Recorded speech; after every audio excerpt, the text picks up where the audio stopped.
Hello everyone, it's Tilly from Tilly Journals. Welcome back to my channel and to another Plan With Me video. I'm here planning the week of the 20th of January with this Rainbow Baby kit from Plannerface. I do PR for Plannerface, so you can use Tilly to save 10%. This is a very old format kit. I'm also using a gold foil bundle from Caress Press in a baby design, and also some bits of a rainbow foil bundle as well pulled in. The reason I'm using this kit this week is this is the week my nephew was born. He was born on Thursday the 23rd of January, and we will get more into that as we go along, but that's why I'm using this kit for my nephew, which is lovely. Another little baby boy in the family. So that's there. I love this foil bundle. I think it's super cute. You will have already seen by now, hopefully, that I released my own baby foil in February, so that is live in the shop now because this is going up in March. So yeah, if you want some baby foil, there is some there. It's not the same as this, but it's quite different, but I think it's cute. So yeah, what else have I got to say? Anything else for the base? Underlay wise, I used the gold bougie and rainbow gap things. Whatchamacallit? Oh my god, why are words failing me? Also, apologies for the background noise. My husband is doing some DIY, but they are rainbow gap underlays in rainbow foil from my shop. I don't offer a rainbow foil because none of my rainbow foils foil very well, so there is that. That's kind of it for the base, and I'm going to get straight into the books I finished this week because there are 5 to talk about. 2 of them are like quick graphic novels that I read, and then there were 3 others. So the first of these is Solitaire by Alice Osman. So Tori Springs enjoys blogging and lying in her bed. By the way, this is like the book that Nick and Charlie first appear in from Heartstopper, so yeah. Tori Springs enjoys blogging and lying in her bed. She's been through a lot of troubles with her brother Charlie, and now she's facing her A-levels. What's more is there is a weird blogman set up, Solitaire, at her school.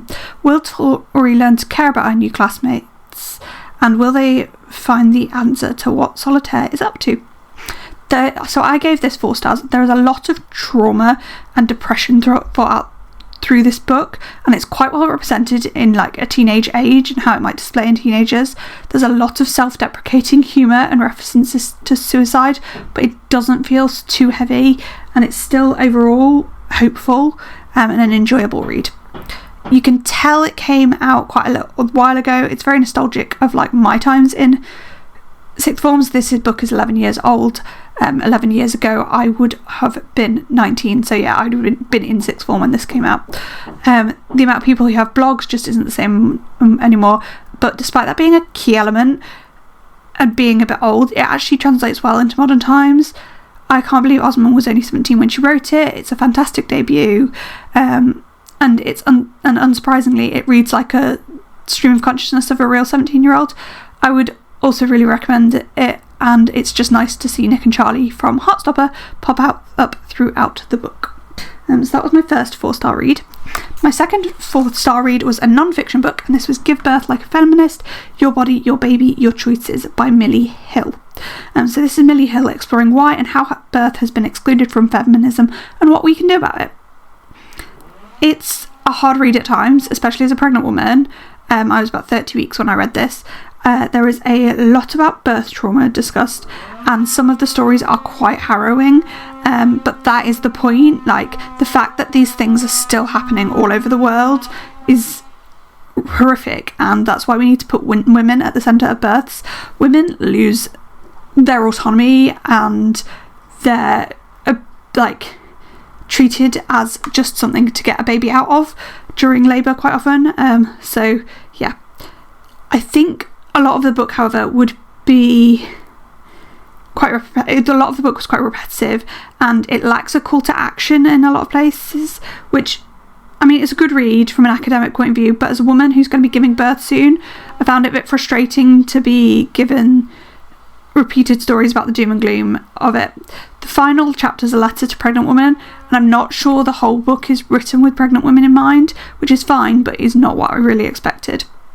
I think you could summarise this book quite quickly, but that isn't the point. I am actually asking my husband to read a bit of this so that he makes sure I'm best supported in my care, in my birth, as I am, because I won't be necessarily in a state to advocate for myself during labour, and I know he will advocate for me. I think it's an essential read and an essential topic to explore. It breaks through the general consensus about birth in a fantastic way, but maybe not the best book to read if you're already dreading giving birth. Similar sort of ideologies is the Birth Uprising on Instagram, and they also do a hypnobirthing course. I would say they have very similar ideologies as well, so yeah, that's a better place probably to go if you are pregnant, but if you're not pregnant, I really would recommend picking this up. The third book I actually gave 4.5 stars to, and this was a little quick graphic novel that I wanted something to get through quickly before after finishing Give Birth Like a Feminist, before I started my next physical book. I just really wasn't feeling my next physical book, and I kind of avoided starting one. So I read a couple of graphic novels. So this is Donuts and Doom by Balaz Lorinsky. So this is about a witch and a rock star who meet in interesting circumstances. Will they manage to actually get to know one another, or will magic get in the way? It's a really cute, quick little graphic novel, and it's absolutely adorable. It's only about 150 pages, but there's a huge amount of character development and story. It includes battling your self-consciousness, confidence, and success. The art is really beautiful. The monochrome colouring makes it really lovely to read. It would have probably benefited from being a little bit longer, but it's quite a strong read anyway. I'd love a whole series about their adventures and their future, and there's a nice theme of humour stringing through it too. The characters are very expressive, and you can see what's going on, which is my favourite thing in graphic novels rather than to be told. It like shows you emotions rather than tells you, and I just adore that in a graphic novel. So yeah, that got 4.5 stars. Now on to the major read for the week, which is Onyx Storm, which came out on the Tuesday of this week. So lots of people have used Onyx Storm kits, but my nephew superseded that anyway. So Onyx Storm by Rebecca Yarros is the third in the Empyrean series. I'm gonna try and be spoiler free for those first two books, but it will be quite difficult. So Violet is in the latter half of her second year at Basgiath. The war is beginning, and Violet needs to help her other half from what he's becoming. Will he be able to resist temptation, or his destiny scuppered? And will they find the answers they need about dragons? So my summary is wow, just wow. There's so much in this book. It's well written. I know a lot, like Rebecca Yarros's books come quite unfairly rated, I think, sometimes to their writing, but I actually think it's well written. It doesn't feel as long as it is. I'm glad I'd reread the last two books just before, because there are quite a lot of characters to follow, and it can be quite hard, though there are less characters added in this book than there were in Iron Flame. There's a lot of world building, and I love it. I love the world building, and it doesn't make the plot like run slowly either. It's really good for a middle book in a series, particularly. There is quite a lot of heaviness and disappointment and grief, which should have made it feel hard to read, but it wasn't. I was glad a certain character was back and actually being a decent human being. The ending is a bit confusing and a cliffhanger. It's a classic Empyrean cliffhanger ending. I did actually have to reread the last 4 or 5 chapters to try and get the most out of it and to understand it. I actually think this might be my favourite of the 3 over Fourth Wing, but I'm not quite sure. It's very close between this and Fourth Wing. That is my spoiler-free review as far as I can. Please hit me up if you want to talk about Onyx Storm. I would love to chat about it with some more spoilers and some more like being honest and open. And yeah, so please come talk to me about it, because I really want to talk about Onyx Storm to people. I think it was a fantastic book. So last but certainly not least, my 5th book was another short graphic novel, and this one was not as good. So this was number 1 for me, and this was 1 of 4 books that I read this week. So this was Onyx Storm by Rebecca Yarros. It's the 3rd in the Empyrean series. freedom, Miss Annie, and I give it 2.5 stars. So Miss Annie is a cat, and we follow her through a short graphic novel that as she takes her first adventure outside the house. I don't know why I read this, to be honest. I love cats, so I picked it up for that reason, and it was a short graphic novel on Kindle Unlimited that I could read in a day whilst I was waiting for a book to arrive at the library. It's kind of cute. It's kind of a slice of life for a cat. There's not much story or character development. I don't really have anything more to say than that. It just kind of happened, and I feel like I read it and I'm like, okay, well, that's fine. Also, apologies if through this video you have noticed my voice is a little bit off. I am struggling with viral illness. I had a vomiting bug, and then my voice is gone from all the vomiting, basically, I think. But yeah, I can definitely hear it in my voice, and it's not great. But yeah, so that is all of the books I read this week. I'm going to get into the day by day, because we know I like to blabber, and let's be real, I don't have that much of the video left. I've only got sort of 9 minutes left to tell you all about this week. So, as I've said before, this week my nephew was born, so we'll talk more about that on Thursday, well, Wednesday and Thursday. So, on Monday, I started my day designing scripts. What's new? That is pretty much what I do every Monday morning. And then I did my general planner stuff, caught up with a few things, etc, just start of the week things. I think I probably hadn't set up my weeklies fully or something, don't remember. And then I had Kirsten come around, who is part of my perinatal care team, and I actually know her from being in hospital. She was absolutely wonderful when I was in hospital, so I'm very happy that she is involved in my care again, and we just had a bit of a chat and caught up, and like, yeah, it just helps having somebody to talk to that I know I can be honest with and stuff. That is part of my care team, so yeah. Then I had my planning call with Sophie, my bestie. We just go on, and actually that's when I tend to film my plan with these, is I film them on a Monday morning with Sophie and video call. It just is a nice way, and then I've got my off-camera planner to do in my complete own time and whenever I want. So actually in my off-camera planner, I have bases down for every spread until the end of March, which is a little bit like, oh, because I can only do a base of one more spread, which is the first week of April, because it's my due date. But then I don't want to know what I'm going to use the next week, because it depends if when baby is born. Because if they're born around their due date, it's my birthday week the next week, but it's also a good chance baby will be born, so I don't know whether I'll be using a baby or a birthday kit, so we'll wait and see what happens. But yeah, anyway, so I can't put down any more bases past that week until I know. Anyhow, then I just did some odd jobs around the house, did some scheduling for Instagram, did my planning for Tilly journals like the year, and then I did some memory planning to finish the day. You will notice memory planning in quite a lot, because that's kind of how I was feeling. I was like wanting to plan, and I'm kind of sad I don't have any more spreads I can put down, because I need to film my kit lineup before I before I put down my March kit. Anyway, on to Tuesday. This was on external release day, so obviously that got a little mark in. We had all day GP teaching in person in Hull, and during that I had a team school with the TPD, what's it called? Oh my god, the lead doctors on the of GP training in York. Then I had a phone call from occupational health.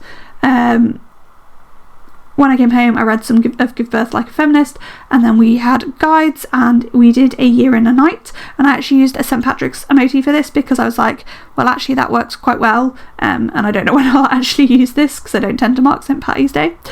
And then I've just marked that I was absolutely knackered.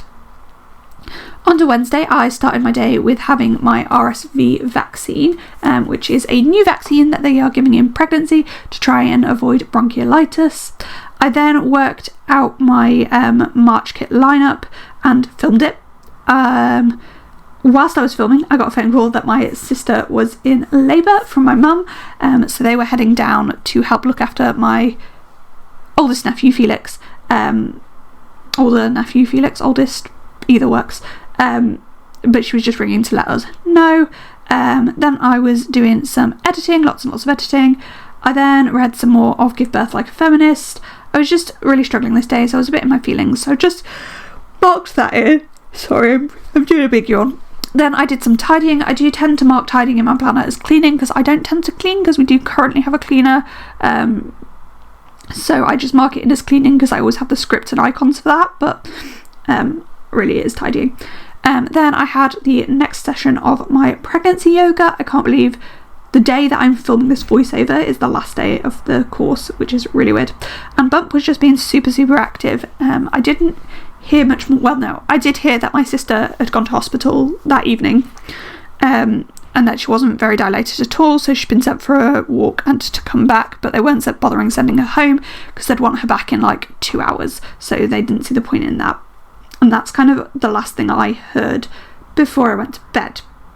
When I woke up, there was also no updates, but I texted my mum to see if there was any update, and in the time I was getting ready for work, my mum had texted and said they'd had a baby boy born in the early hours of the morning by an emergency C-section, and that they were both doing okay.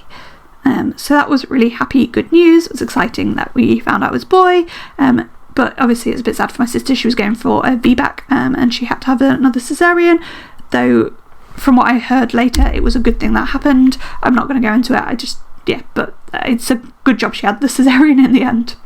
Then I just marked in that I was at work because it was a Thursday. I was feeling quite rough this day. I don't know why. I was just feeling tired and groggy. I think I hadn't slept really badly, like looking for news on my sister. I kept waking up and checking because I was worried about her and things, little one. So that's there. Then I did some more reading of Give Birth Like a Feminist, wrote some book reviews. I then found out my nephew's name, which is Otto Jesse. So gorgeous Otto Jesse is in the world, and now he is about 3 weeks old. 4 weeks old nearly when I'm recording this voiceover, which is like how fast is time going? No, he's 3 weeks old when I'm recording this, not 4. Ignore me, I'm talking rubbish. And then we finished off the day by reading to Bump. On to Friday, I was at work again. Soshin had a 2-week wait appointment for dermatology. They were absolutely reassured and they were not worried about the lesion he had on his nail, and they thought it was benign. They said to keep an eye on it, but otherwise they were happy, so that's good. I was listening to a lot of Onyx Storm this day. When I came home I read Donuts and Doom because I'd finished Give Birth Like a Feminist the day before, and as I said I was waiting for a book to come in from the library, which I didn't actually start till the next week. I think I picked it up on the Saturday. Then I did my nails for the weekend and I was just feeling in my feelings, so I marked that in. On to Saturday, I had a slow start to the morning and we had some cuddles, and I just marked in that I was tired. I then did some designing of new releases. I do need some design scripts because I did not actually draw, I was designing on a computer, but oh well. I then popped to the library to pick up the book I'd been waiting on, and then I decided it was time to organise the bookshelf in our sort of storage room at the moment, to try and get that sorted so that we can get on with the bathroom and things. After that I did a bit of grocery shopping, picked up like milk and fruit, which is basically what we tend to need to buy. I then moved the bookcase into what will be the nursery, but we need to sort out the storage room first. It's all very confusing, I know. Then I read Freedom Miss Annie and was like, huh? And I was just dissociating a lot and not feeling very with it this day. I then went for a walk and did some memory planning. On to Sunday, we decided to have a rest day. I spent a lot of the day colouring in my book journal. I did some memory planning. I also swatched my new alcohol markers that I've got for colouring. I was listening to the Spanish Love Deception, which we listened to most of that day, and then we finished the day with a date night going to a Thai restaurant near us that we really like, and we finished the day by watching some This Is Us. We really aren't watching that much TV at the moment, so like that's literally the only time I've marked watching TV in this whole week, because it's the only time we did watch TV. We're not watching that much TV at all at the moment. So yeah, I have finally got through that. I do apologise about the noise earlier and about my voice.